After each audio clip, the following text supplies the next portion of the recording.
इस विषय में अब हमें क्या करना चाहिए? ब्रह्मा जी बोले, यह सत्य है। मुझे भी ज्ञात है कि हिमालय के घर में त्रैलोक के पावनी गंगा रूप से अपने अंश अवतार में भगवती प्रकट हुई हैं। वे भगवान शंकर की पूर्व पत्नी सती ही हैं।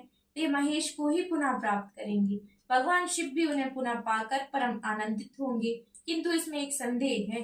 सती के छाया शरीर को सिर पर लेकर जब शिव जी आनंद मग्न चित्त वाले होकर पृथ्वी पर तांडव कर रहे थे, तब उनके सिर पर स्थित उस छाया शरीर के मेरी सम्मति से जगत की रक्षा करने हेतु स्वयं भगवान विष्णु ने टुकड़े कर दिए थे। उस अपराध के कारण शिव जी अभी तक हम लोगों से रुष्ट हैं। इस विषय में अब हमें क्या करना चाहिए जिससे कि भगवान शिव प्रसन्न हो जाएं? नारद जी बोले, प्रभु ब्राह्मण सुनिए, मैं वह उपाय बताता हूँ जिससे भगवान शिव का रोष हम लोगों के प्रति प्रसन्नता में बदल जाएगा। ऐश्वर्यशाली गिरिराज हिमालय धर्मज्ञ हैं और उदार भी हैं। इंद्रादि देवताओं को साथ लेकर आप उनके पास जाकर गंगा को मांग लें। आपके अनुरोध से वे अवश्य भगवती गंगा को आपको प्रदान कर देंगे। तब उन्हें स्वर्ग में लाकर एक बड़े उत्सव का आयोजन करके भगवान शिव को उसमें आमंत्रित कर आग्रह पूर्वक गंगा को उन्हें प्रदान कर दीजिए। जैसे छाया सती उनके सिर पर स्थित रही, वैसे ही ये जल रूप में उनके सिर पर निश्चित ही सुशोभित रहेंगी। इससे भगवान शंकर प्रसन्न हो जाएंगे।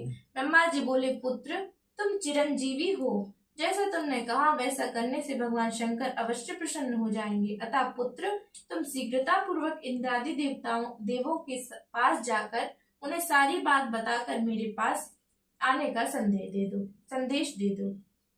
श्री महादेव जी बोले, महामते, ब्रह्मा जी के ऐसा कहने पर नारद मुनि प्रसन्न होकर वहां गए जहाँ मना इंद्रादि देवगण विराजमान थे।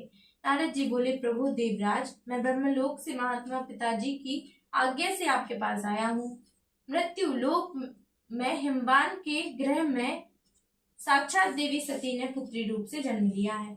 अपने अर्धांश से महादेवी त्रैलोक के पावनी गंगा के रूप में आई हैं। उन्हें स्वर्ग में लाने के लिए ब्रह्मा जी पृथ्वी तल पर जाएंगे। देव श्रेष्ठों, आप लोग शीघ्र ही मृत्यु लोक चलने के लिए ब्रह्मलोक आए।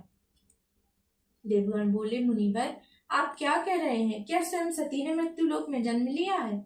मुनि, क्या भगवान शंकर को यह बात बता दी गई है? नारद जी बोले, उन गंगा को स्वर्ग लोक में लाने के बाद मैं शिव जी के पास जाऊंगा। देवगणों, आप लोग शीघ्र ब्रह्मा जी के निकट पहुंचे। महादेव जी बोले, तब देवगण तथास्तु कहकर ब्रह्मलोक पहुंचे। हर्ष से विकसित मुख कमल वाले उन इंद्रादि देवताओं ने जगतपति महात्मा ब्रह्मा जी को प्रणाम किया और हाथ